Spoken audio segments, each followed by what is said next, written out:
Hello welcome छ everyone सबैजनालाई मेरो मिनी भ्लगमा। आजको दिनको सुरुवात मेरो यसरी हुन्छ। बिहान म 9 बजे उठेर नुहाएँ, म आफू रेडी भएर हेयर ड्राई गरेँ। अनि यता मेरो दिदीले मेरो लागि मिठो मिठो नास्ता पास्ता बनाइदिनु भएको थियो। मलाई पास्ता मनपर्छ, मलाई पनि। अनि पास्ता दुईटा बहिनी बसेर दुईटा बहिनीले खायौँ। अनि यता थोरै थोरै डान्स पनि गऱ्यौँ दुईटा बहिनीले मिलेर। दिदीलाई पनि मनपर्छ क्या थोरै थोरै डान्स गर्न, त्यति आउनु त आउनु हामीहरूलाई, त्यही पनि। अनि झ्याप्पै भन्ने आजभोलि मगर, त्यो मगर निकी भन्ने ज्योति मगरको गीत चलेको छ नि त।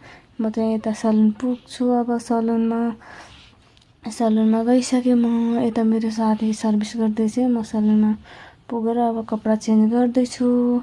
कपडा चेन्ज पनि भयो अनि नेल पलिस चेन्ज गर्दैछु कि म आज त्यस्तो लगाउन मन लाग्थ्यो क्या, अनि गरेँ।